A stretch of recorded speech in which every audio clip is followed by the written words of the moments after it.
하나님 말씀은 신명기 8장 11절에서 18절까지 우리 한 목소리로 같이 읽도록 하겠습니다. 내가 오늘 내게 명하는 여호와의 명령과 법도와 규례를 지키지 아니하고 내 하나님 여호와를 잊어버리지 않도록 삼갈지어다. 내가 먹어서 배부르고 아름다운 집을 짓고 거주하게 되며 또 내 소와 양이 번성하며 내 은금이 정식되며 내 소유가 다 풍부하게 될 때에 내 마음이 교만하여 내 하나님 여호와를 잊어버릴까 염려하노라.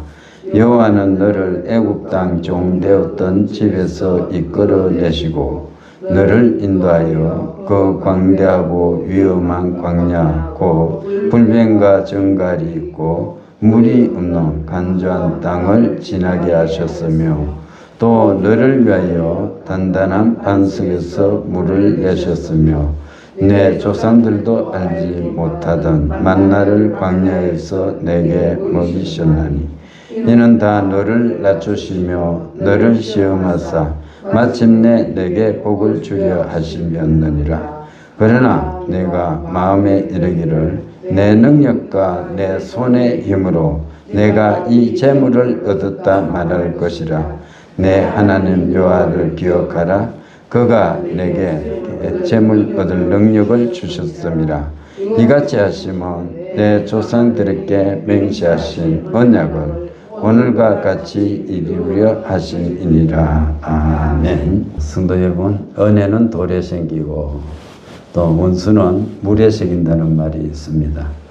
그 말은 은혜는 오랫동안 기억하는 것이고 이 상처와 원망은 오래 붙들지 말라는 그러한 뜻입니다. 은혜를 기억하며 또 살아가고 감사하며 살아가는 그런 삶을 살아가라고 이렇게 말씀하고 있는데 이것은 보면은 우리가 그냥 전해 들은 말씀이잖아요. 세상적으로 가르치는 그런 말을 또 우리가 들어왔고 오늘 성경 속에서도 하나님의 은혜를 잊지 말라 이런 말씀을 우리가 대하게 되는데 오늘날 우리들의 삶을 돌아보면은 은혜를 참 쉽게 잊어버린다 이렇게 생각할 수가 있습니다. 힘들었던 일은 오랫동안 기억을 하면서 이 하나님께서 도우셨던 그 도움의 손길은 우리가 금방 잊어버릴 때가 많습니다. 설을 우리가 맞이했습니다. 설을 쇠로 우리가 각자 또 고향으로 자기 집으로 돌아갈 건데 설을 쉬면서 우리 보면 우리 친지들과 기쁨과 즐거움을 나누게 됩니다. 그런데 이렇게 한자리에 모이게 되면 대화가 어떤 것들이 오갑니까? 누가 더 잘 되었는가? 누가 돈을 많이 벌였는가? 누가 또 출세를 많이 했는가? 누구 삶이 더 안정이 되어 있는가?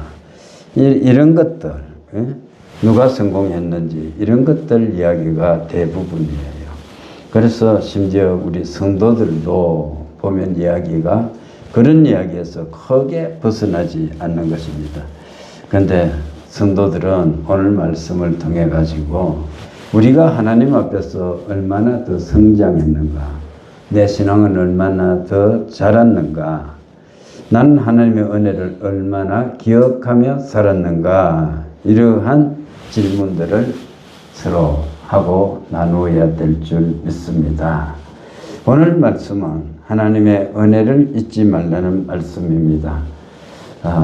이 설명제를 우리가 보내고 나면서 또 보내면서 이 말씀을 제가 택한 이유는 요즘은 보면은 명절이 고생스러운 게 별로 없잖아요. 저희들이 어릴 때에도 설칠에 이거 오단부를 얻어있기 위해서 우리가 얼마나 애타게 설을 기다렸습니까? 그죠?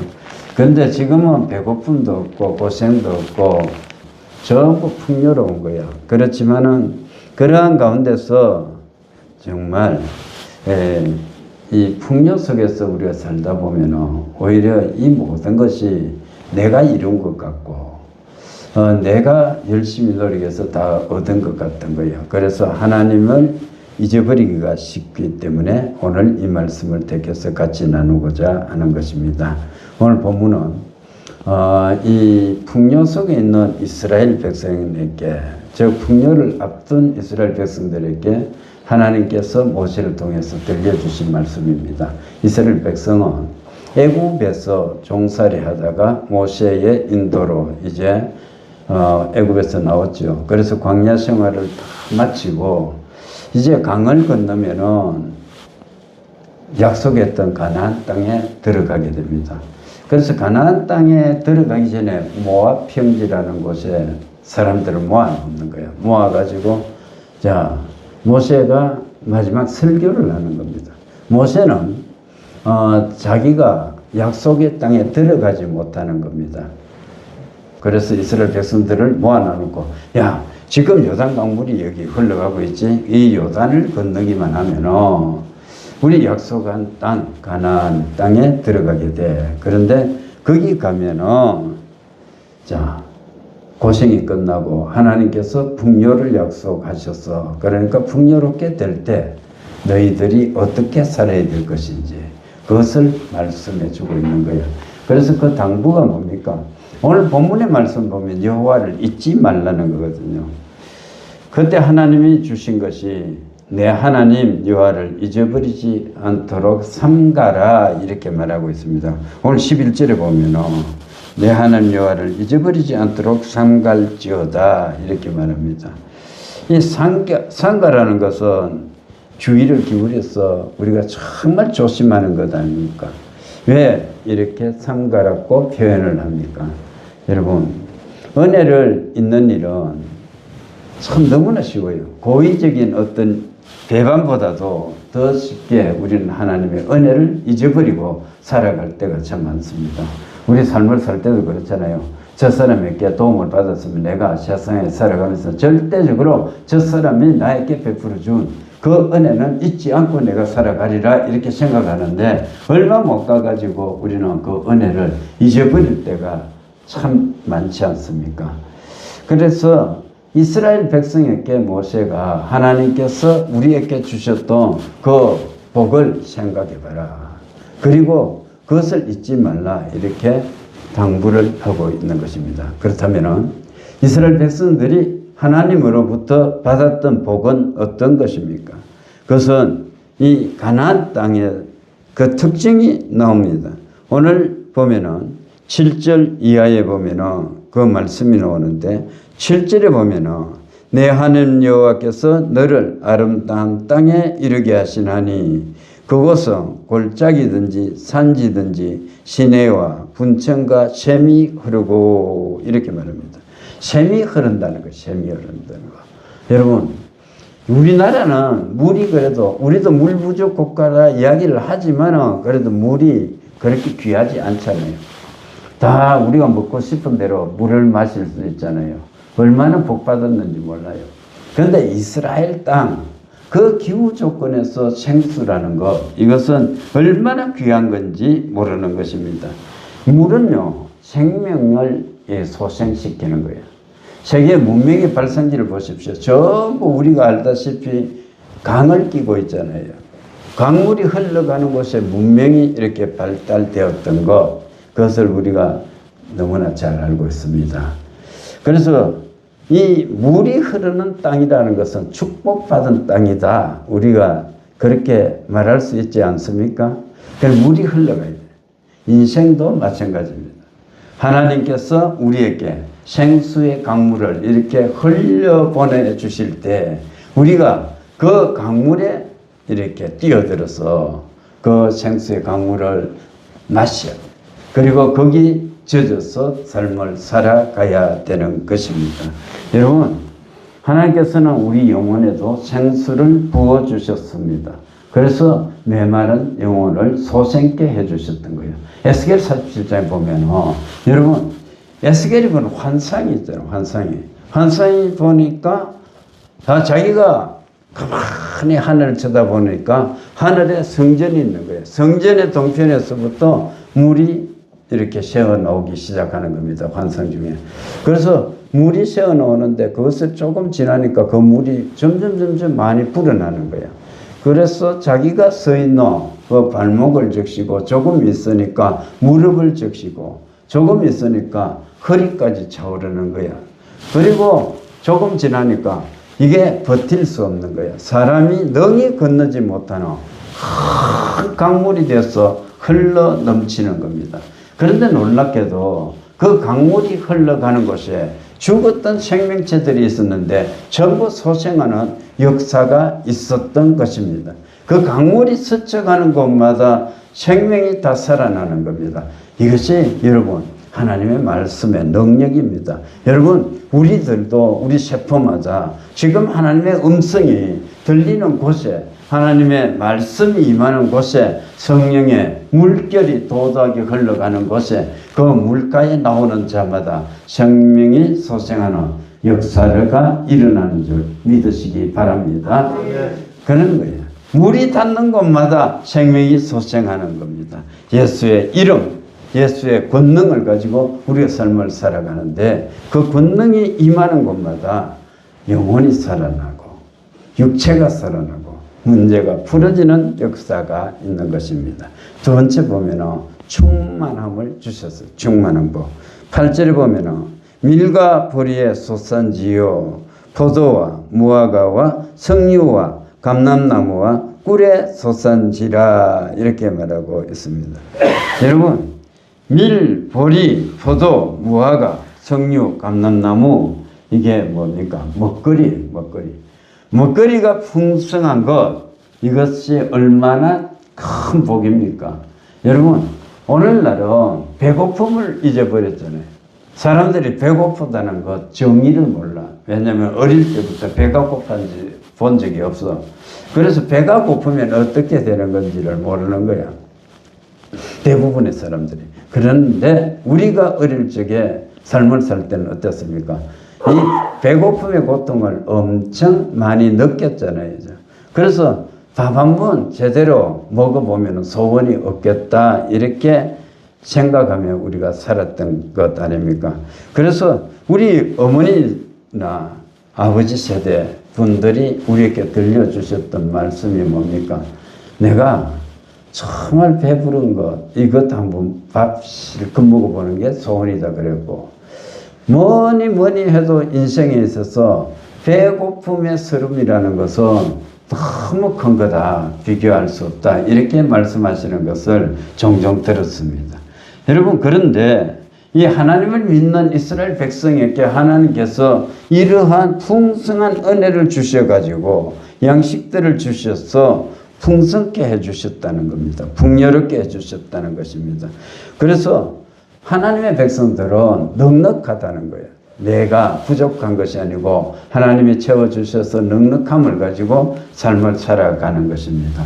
저와 여러분이 충만한 은혜의 복을 받아 누리는 삶을 살 수 있기를 바랍니다. 세 번째는 보면은 이 강건함의 복이에요.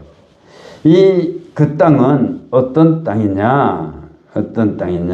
그 땅은 광물질이 풍부했다는 거예요. 저 9절 이하에 보면 모자람이 없고 부족함이 없고 먹어 배부르고 옥토를 하나님께서 주셨는데 그곳에 보면 여러 가지 광물질이 풍부했습니다. 그래서 그 땅에 무기를 만들 수 있는 그 광물들이 생산되었던 거예요. 이것은 무기를 가지고 보면은 자기 영토를 방어를 할 수 있는 거고 승리할 수 있는 그러한 은혜를 주셨어요.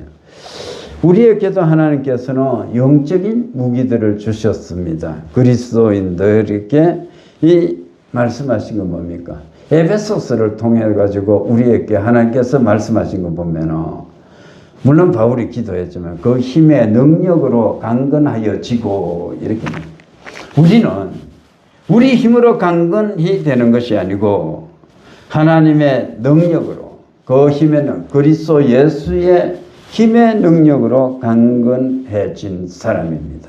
그렇게 또 살아가는 사람입니다. 하나님의 전신갑주를 입고 영적 전쟁을 해나갈 때 우리 힘으로 우리가 나아가면은 이 사탄과의 싸움에서 절대적으로 승리할 수가 없는 겁니다. 무엇을 가지고 가요? 예수 그리스도의 이름으로 우리가 승리하는 것입니다. 그 힘의 능력으로 강건한 사람이 되어야 되는 것입니다.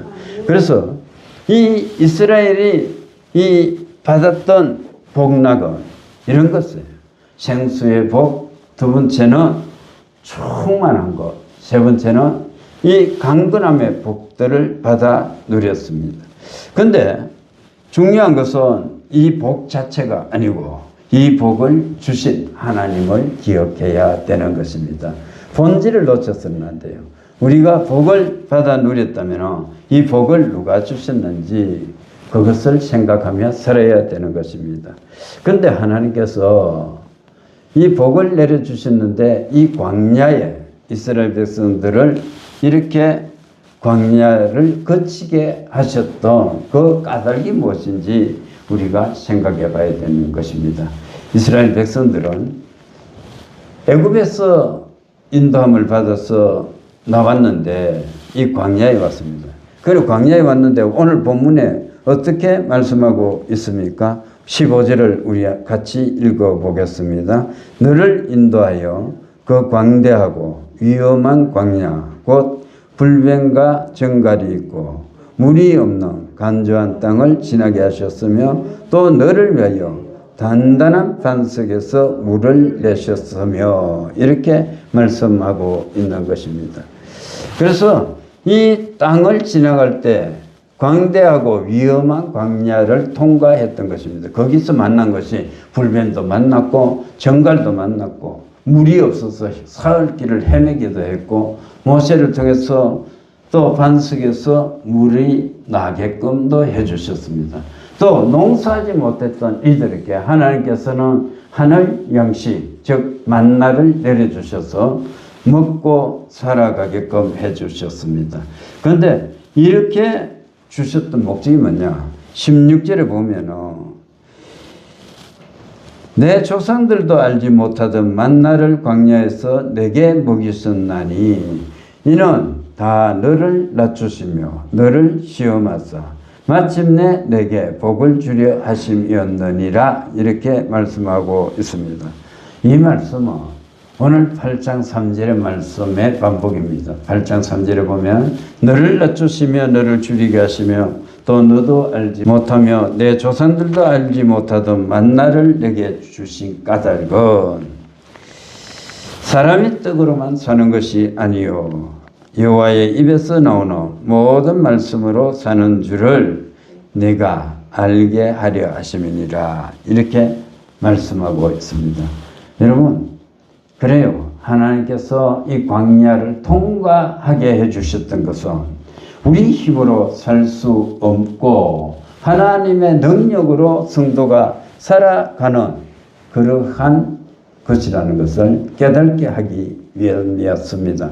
광야는 하나님이 이스라엘 백성들을 그냥 버려둔 것도 아니었고 그냥 또 저주가 임했던 그런 것도 아니었습니다. 이 광야는 준비 과정이었고 훈련이었습니다.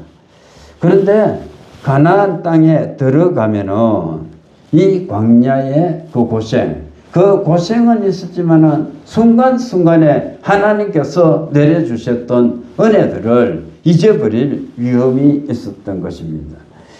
여러분, 우리는 정말로 고생했던 지난 날은 잘 아는 거예요. 그런데 그 속에서 은혜로웠던 삶, 그것은 잊어버리기가 참 쉽습니다. 설을 앞두고 우리가 생각해 보십시다. 오늘 우리가 누리는 정말 풍요로움, 우리 가정의 안락함, 또 평안함, 이게 어디서 왔습니까? 누가 준 것입니까? 우리가 이스라엘 백성들이 광야의 하나님을 잊지 않아야 되었던 것처럼 우리가 이 하나님께서 내려주신 은혜와 복락을 잊지 않는 그러한 사람이 되어야 될 줄 믿습니다. 다음으로 보면은 17절, 18절이 우리에게 들려주는 말씀이 뭡니까? 우리 힘으로 우리 자신이 삶을 살 수 없다는 것을 말씀을 해주고 있습니다. 17절은 인간의 본성을 정확히 짚고 있습니다. 내 능력과 내 손의 힘으로 내가 이 재물을 얻었다 말할 것이라. 인간이라는 것은 전부 다 어떻게 말합니까? 잘 되면은 내 덕이고 못 되면은 조상 탓이다, 이런 말이 있듯이, 잘 되면은 전부 다 내가 잘한 거예요. 내가 잘했다고 생각하기 때문에 하나님의 은혜를 잊어버리는 거야. 그러기가 쉽습니다. 그것이 인간의 본성이에요. 본성을 이 17절은 정확하게 짚고 있다 볼 수 있습니다. 우리가 보면은 배고플 때는 하나님을 찾습니다. 근데 배가 불러버리면은 누구를 찾습니까? 하나님 대신 자기 자신을 찾게 되는 겁니다. 우리가 몸이 좀 아플 때는 어떻습니까? 정말로 하나님이 내게 임재하셔가지고 내 병을 고쳐주십시오 하고 간절하게 부르짖는 거야. 그 몸이 아플 때는 뭐합니까? 막 금식도 해가면서 철야도 해가면서 하나님 고쳐주십시오 막 이렇게 막 부르짖습니다.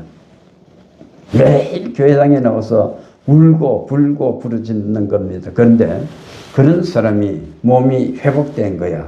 건강해진 거야. 그러면 어떻게 합니까? 잊어버리는 거야. 건강하니까 더 이상 기도할 필요가 없다 생각할 수도 있고, 건강해져 버리면 옛날 일을 잊어버리는 거예요. 우리는 그렇잖아요. 내가 몸이 아파가지고 하나님께 기도해서 병이 나왔다면, 병이 나오면 더 열심히 해야 돼요. 열심히. 그게 하나님이 바라시는 거거든요. 어떤 사람은 보면은 병이 들었다 하면은 확 오는 거야. 이제 막 매일 오는 겁니다. 매일 와서 기도받고 찬양하고 예배 드리고 하다가 몸이 더 나아져 버리면 어떻습니까? 뜸해버려요. 이제는 안 와도 된다 생각해 버리는 겁니다. 그렇지 않습니다. 우리 몸이 좋을 때 하나님을 더 찾아야 되는 것입니다. 광야에서 이스라엘 백성들은 경호할 때가 있었습니다. 어려움을 당할 때마다 하나님 살려주십시오 이렇게 기도했는 거예요. 그런데 이 가나안 땅에 들어가면 이스라엘 백성들은 교만해져요. 우리가 곧 신명기를 읽고 조금 있다 보면 사사기를 읽을 수 있잖아요. 그런데 사사기에 들어가면 어떻습니까? 거기 가면 그때에 이스라엘의 왕이 없으므로 사람들이 자기 소견에 옳은 대로 행하였더라. 성경은 반복해서 그렇게 말씀하고 있는 거예요. 그때가 되면은 이스라엘의 왕이 없는 거예요. 하나님도 안 계신 거죠. 그래서 그들의 마음이 교만해져 가지고 각자가 자기가 정하고 자기가 생각하는 대로 살아갔다고 정언하고 있는 것입니다.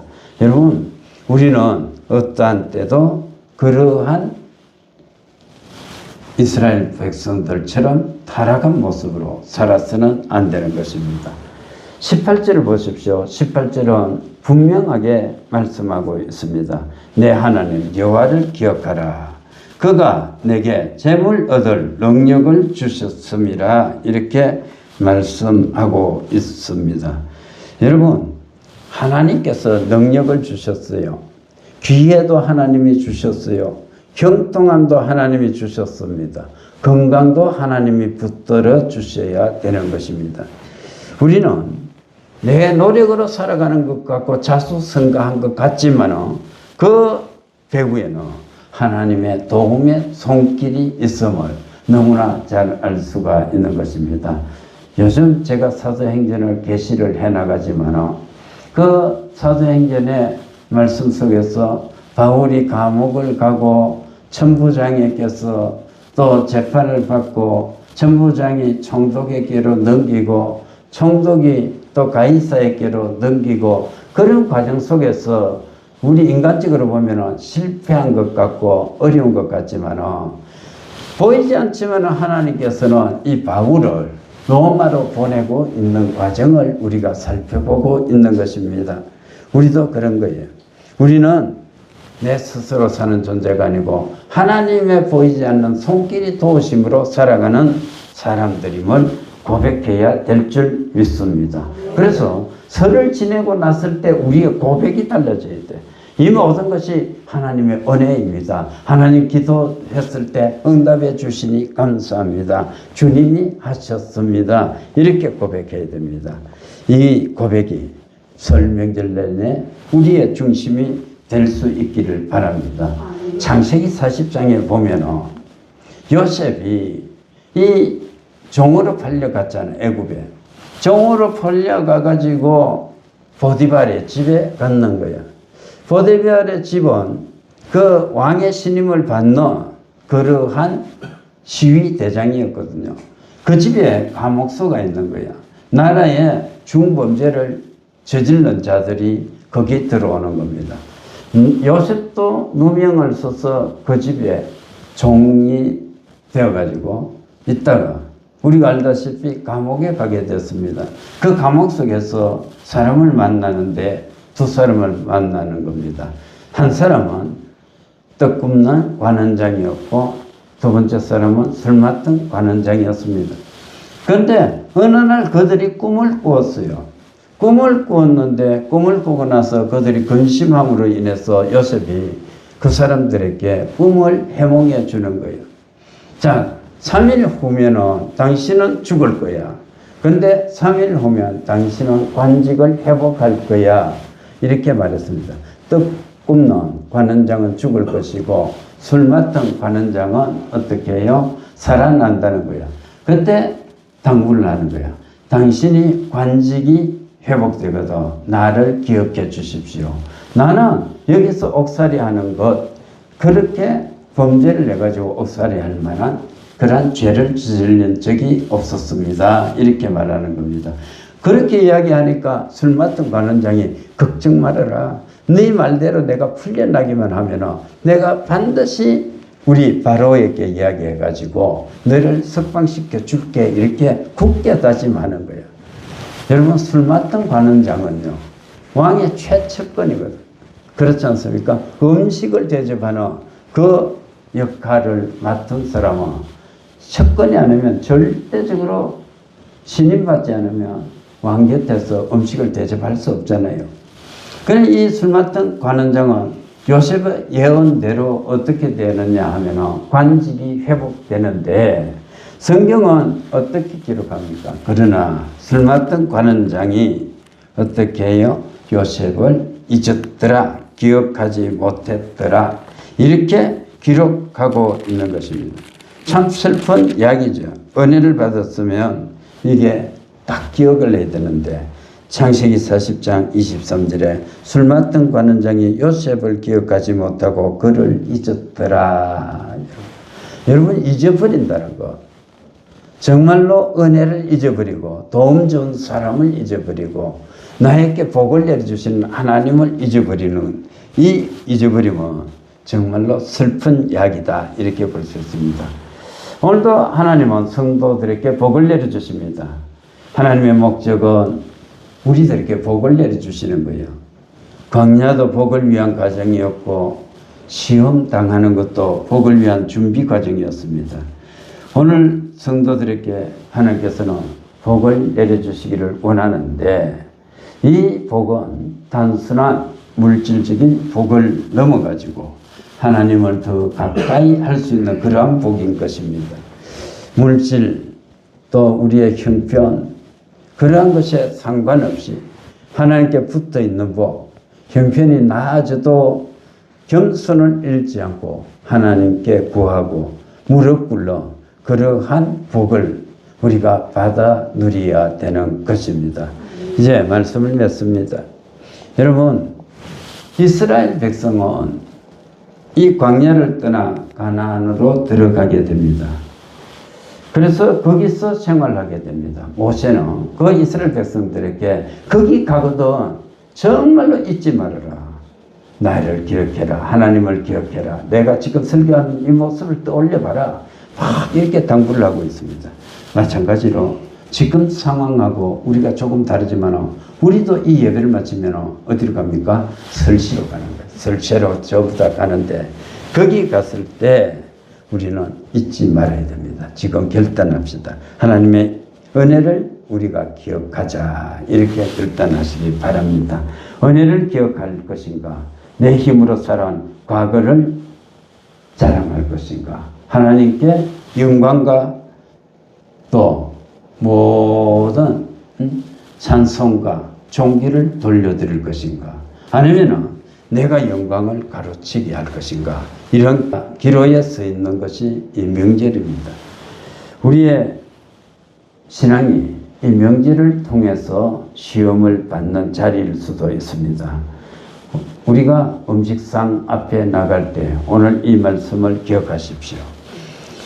여기까지 오게 하신 분이 하나님이고 우리는 우리 힘으로 사는 존재가 아니고 오늘도 복을 내려주시는 분은 하나님이라는 것을 우리가 고백해야 될 것입니다. 그리고 우리가 설 명절을 마치고 수요 예배에 참석할 때는 우리가 어떻게 고백해야 돼요? 한 사람 한 사람이 하나님을 잊지 않고 하나님을 붙든 사람으로 다시 만나야 될 줄 믿습니다. 이 설을 맞아가 우리 영혼도 더욱 살찌고 하나님의 은혜를 깊이 기억하면서 하나님께 더욱 가까이 나가는 하루하루 될 수 있기를 주님의 이름으로 축원합니다. 아멘. 기도하겠습니다. 여러분 아픈 데 손 얹기 바랍니다. 살아계시고 전능하신 아버지 하나님, 오늘도 복된 날을 우리에게 허락해 주셨습니다. 말씀을 통해서 이스라엘 백성들이 이제 곧 가나안 땅에 들어가게 되는데 그곳에 들어가서 풍요롭게 되거든. 그곳에 가서 잘 살거든. 그곳에서 하나님이 복을 내려주시거든. 너희가 이 광야에서의 하나님의 은혜를 잊지 말라고 모세를 통해서 말씀하셨던 것을 우리가 가슴에 새깁니다. 하나님, 우리도 어려웠던 지난 날에서 풍요롭게 해주신 것을 감사를 드립니다. 앞으로 우리가 더 삶이 넉넉해지고 풍성해지고 또 우리가 정말 하나님의 주셔서 이 세상에 모든 것을 다 받아가지고 누리며 산다고 할지라도 그때 하나님의 말씀을 잊지 않고 하나님께 더 가까이 나가는 믿음의 용사들이 될 수 있도록 은혜를 베풀어 주옵소서. 사랑하는 아버지 하나님, 이 시간도 우리를 불쌍히 여겨 주시옵소서. 우리 육체의 모든 질병이 고쳐지기를 원합니다. 하나님, 우리 아픈 곳에 우리 손을 얹었습니다. 우리 손 얹혀진 곳에 하나님 권능으로 임재해 주셔서 우리를 고쳐 주시옵소서. 병이 낫기를 원합니다. 회복되기를 원합니다. 이전보다 강건케 되기를 원합니다. 아팠던 기억이 이전 일이 되기를 원하오니 오 권능의 하나님, 성령의 불을 내려주시옵소서. 질병의 뜨거운 불을 내려주시고 성령의 권능에 사로잡혀서 우리 영과 혼과 육이 온전히 회복되는 한 시간 되게 해 주시옵소서. 내가 주 예수 그리스도의 이름으로 명한다. 더러운 귀신아 떠나가라. 내가 나사렛 예수의 이름으로 명한다. 모든 질병아 떠나가라. 날 지어다. 날 지어다. 날 지어다. 날 지어다. 온전케 될지어다. 하나님, 우리를 고쳐주시니 감사합니다. 고침받은 몸으로 뜨겁게 하나님 사랑하며 살게 해 주시옵소서. 이 한 주간도 하나님 우리에게 복을 주셔서 생업이 복받게 해주시고 우리의 모든 가족이 아버지 하나님 주신 은혜와 복락 속에서 아무런 어려움 없이 지낼 수 있도록 해 주시옵소서. 연휴를 맞아서 오가는 걸음 피곤치 말게 해주시고 어려움 당하지 않도록 해주시옵소서. 우리가 경영하는 사업과 직장 생활이 복받게 해주시고 이 교회가 복받게 해주시고 아버지 하나님 우리를 통해서 하나님의 나라가 더욱 확장되어지는 그러한 은혜가 있게 해 주시옵소서. 사랑하는 아버지 하나님 또한 원합니다. 같이 하지 못한 성도들 어느 곳에 있을지라도 하나님께서 은혜 베풀어 주시옵소서. 아버지 하나님 또한 은혜를 베풀어 주셔서 우리가 올 때는 상처받은 영혼 아픈 몸으로 왔을지라도 돌아갈 때는 하나님께서 우리를 고쳐주셨으니 따라 내 믿음이 너를 구원했으니 평안히 가라 하는 그리스도 예수의 음성을 가슴에 새기며 찬미하며 돌아가게 해 주시옵소서. 감사드리오며 예수님 이름으로 기도드립니다. 아멘.